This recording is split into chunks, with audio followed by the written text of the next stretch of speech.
السلام عليكم. samee shantani waxyaabood kadibna ku nolow farxad joogta ah. kow noqo mar walba qof dhoola-cadeeyo. inaad dhoola-cadayso kuma keenayso farxad oo keliya, laakiin sidoo kale waxay dadka la tusinaysaa inaad tahay qof bulshaawi ah oo la noolaan karo dadka kale. dhoola-cadaynta waa astaan ka mid ah astaamaha ugu wanaagsan, waana mid ka mid ah astaamaha dadka lagu xusho.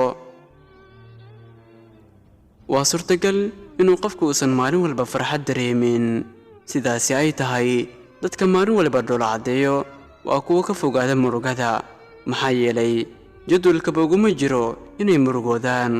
xitaa haddii ay la soo dariisto murugada, waa kuwo iska indhatiro si aysan u seegin farxadda nolosha.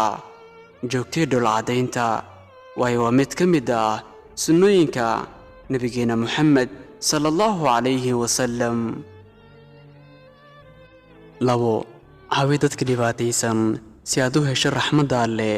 dadka farxadda badan waxaa loo yaqaanaa waxay leeyihiin qalbi wanaagsan. markaad qalbi wanaagsan leedahayna, ilaahay qalbigaaga waxa uu ka dhigaa qalbi nuuraya. tusaale, markaad qof caawiso, gaar ahaan dadka dhibaataysan oo xilligaasi u baahan caawintaada, waxuu ilaahay adna kuugu beddelayaa farxad joogta ah.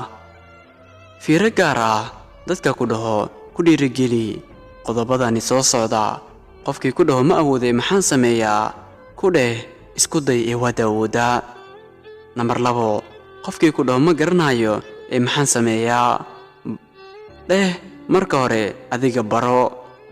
3, qofkii ku dhaho macquul ma ahan ee maxaan sameeyaa, ku dheh adna tijaabi adiga marka hore. 4, noloshaada ka ilaali keli ahaansho. keli ahaanshuhu ma ahan inaad reer lahayn, ee waa inaad ka dareento inaad tahay qof keligiisa ah. isku day inaad waqtiyadaada la qaadato asxaabtaada iyo familkaaga. midna xusuusnow, keli ahaanshuhu waa cudur lid ku ah farxaddaada, caafimaadkaaguna aan wanaagsanayn. 4, iska fogay dadka negatifka ah. markaad qof xun saaxiib la tahay, waxaad ka fogaatay farxadda noloshaada, waxaadna daris la noqotay murugada iyo inaad wax walba u aragto negatif. waxaadna seegaysaa noloshaada farxaddeeda oo aadna jeclaan lahayd inaad ku noolaato farxad joogta ah. waxaadna lumisay kalsoonidaada, waxaadna ka dheeraanaysaa waxyaabo badan oo aad horumar ku gaari lahayd. sidaa darteed ka fogow waxyaabaha xunxun.